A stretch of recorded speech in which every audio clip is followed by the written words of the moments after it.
Hello and welcome back to another week in new genre books. I'm a person, you're a person. I like books, you like books. Let's get in the weeds and talk about it. And I mean get in the weeds in the academic sense of talking at length about a topic, rather than the restaurant sense of being in the weeds, meaning there's too much work to do. But we know how that one feels too.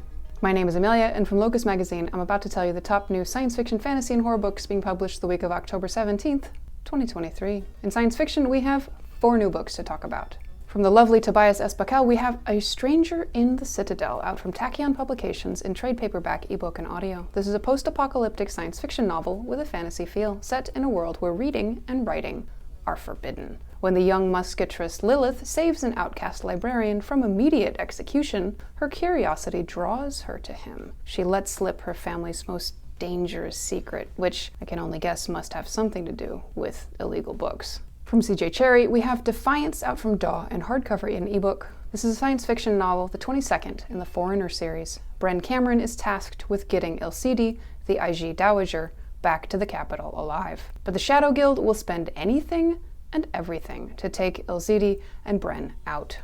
From Bethany Jacobs, we have These Burning Stars, out from Orbit US in trade paperback, ebook, and audio. This is a debut space opera science fiction novel set in a star empire. Occasional thief Jen Ironway uncovers proof that a powerful family was involved in a planet-wide genocide. Insert your own punchline here about eating the rich. 2 brutal clerics are sent to hunt her down. From Michael Momet, we have Generation Ship, out from Harper Voyager US in trade paperback, ebook, and audio. This is a science fiction novel, sometimes we call it SF for short. In 2108, colony ship Voyager departed Earth for the planet of Promisa with 18,000 of the world's best and brightest on board. 250 years and 27 light years later, arrival is imminent. But the probes that they've sent ahead aren't responding, so now they don't know if the planet is habitable. A group of crew members begins to rebel against the rules, and the governor decides a full-scale colonization effort is the only way to pull the Voyager's citizens together. Nothing can possibly go wrong, right? In horror, we have 1 new title to talk about. From Erica Waters, we have All That Consumes Us, out from Harper Teen in hardcover, ebook, and audio. This is a young adult gothic dark academia novel. Tara gets a chance to join Magna Viri, an elite academic society at her college, but once she's settled into their gorgeous Victorian dormitory, strange things start to happen. She's finally writing, but her stories are dark and twisted. Her dreams feel as if they could bury her alive, and an unseen presence seems to stalk her through the halls. In fantasy, we have 8 new titles this week. From Deborah A. Baker, we have Under the Smoke-Strewn Sky, out from Tor.com in hardcover, ebook, and audio. This is a fantasy novel, the 4th book in the Up and Under series, begun in Over the Woodward Wall, the book within a book from Middle Game by Seanan McGuire. Since stumbling from their world into the Up and Under, Avery and Zib have walked their improbable road across forests, seas, and skies, finding friends in the unlikeliest of places and maybe more enemies as they make their way toward the impossible city in the hope of finding their way home. From Sarah Davis Goff, we have Silent City, out from Flatiron in hardcover and ebook. This is a fantasy novel. A plague has overrun Ireland, where a bite from the scrake means death or infection.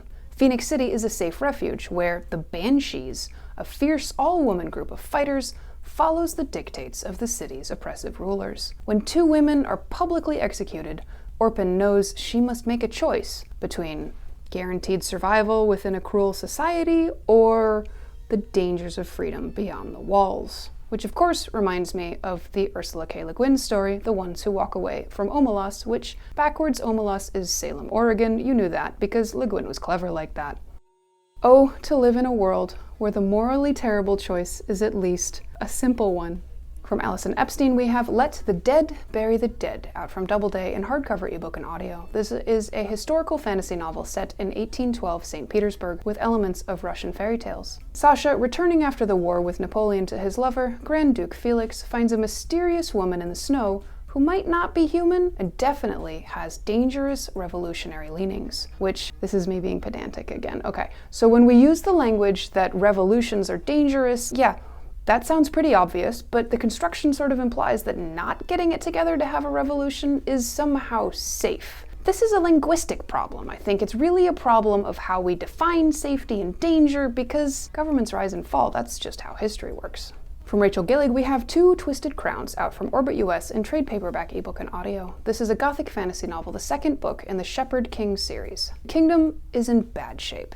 Elspeth and Raven have gathered most of the 12 Providence cards, but the last and most important one remains to be found, the Twin Alders. If they're going to find the card before Solstice and set free the kingdom, they will need to journey through the dangerous Mistcloak Forest.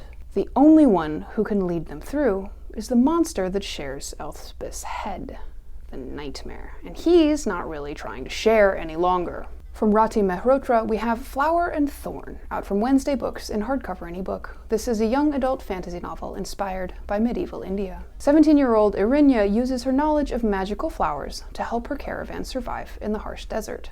When her handsome hunting partner and childhood friend finds a priceless silver spider lily said to be able to tear down kingdoms and defeat entire armies, Irinya knows this is their chance for a better life. But then things get out of hand, like literally she loses the priceless flower in a series of events I can't really get into, and she's got to get it back. From Alex Schwartzman, we have Kakistocracy, out from Kasich SF and Fantasy in trade paperback and ebook. This is an urban fantasy novel, the second in the Conrad Verse Chronicles series, begun in The Middling Affliction, about wisecracking PI/monster hunter Conrad Brent, who hides the fact that he has only middling powers while he protects the people of Brooklyn, New York from monsters and magic. Middling powers sounds reasonably effective. We're all about self-acceptance here. If you got it, flaunt it. From Sherwood Smith, we have Antiphony, self-published in trade paperback, hardcover, and ebook. This is a military fantasy novel, the final book in the Sartoria Stella series begun with Inda. Lier has attained the home she always longed for, though there are compromises. Her children are scattered through the world, and she scarcely has time to adjust to her new life before she must use her deer to prevent war. From Adrienne Young, we have The Unmaking of June Farrow, out from Delacorte in hardcover, ebook, and audio. This is a fantasy thriller novel. It's been a year since June Farrow started seeing and hearing things that weren't there. Faint wind chimes, a voice calling her name, and a mysterious door appearing out of nowhere. Signs of what June always knew was coming. For generations, the women of her family have been cursed to go mad. But when June investigates her mother's disappearance, she realizes the door she assumed was a hallucination might not be. So what happens when she just walks into this door? In anthologies and collections, we have 4 titles. From Annie Carl, we have Soul Jar, out from Forest Avenue Press in trade paperback and ebook. This is an original anthology of 31 stories, 4 reprints, by authors with disabilities including Adam Fout, Paul Jessup, Nisi Shawl, and Don Vogel. Forward by Nicola Griffith, who also provides a reprint story. From Paula Garan, we have The Year's Best Dark Fantasy and Horror, Volume 4, out from Peer in trade paperback, ebook, and audio. This is a Year's Best anthology with stories from 2022, the 4th volume in the series from Peer, after 10 from Prime. Authors include Gemma Files, Alex E. Harrow, Stephen Graham Jones, Cassandra Kaw, Eden Royce, Fran Wild, A.C. Wise, and more. From R.F. and Adams Kwang, we have The Best American Science Fiction and Fantasy 2023, out from Mariner in trade paperback, ebook, and audio. This is a Best of the Year anthology with stories from 2022 by authors including Nathan Ballingrud, Isabel Kanyes, Shingari Jerry Kagunda, Isabel J. Kim, Sophia Samatar, and Chris Wilrich. Authors provide notes on their stories with their biographies. Introduction by Kwang, forward by series editor John Joseph Adams, who also provides a list of additional notable stories.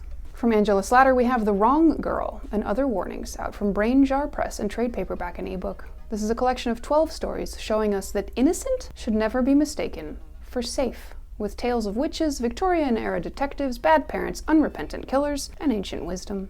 That wraps up this week. Thanks for spending some time with us. At Locus, we set out to try to tell you about everything going on in the science fiction, fantasy, horror publishing space. I am not above asking you to like this video. I could be quite firm in my tone if you'd respond better to that. Please like and subscribe. And maybe tell a friend about this channel. There's way too many books for any one person to read all of them, but at least you won't miss stuff if you know what's out there.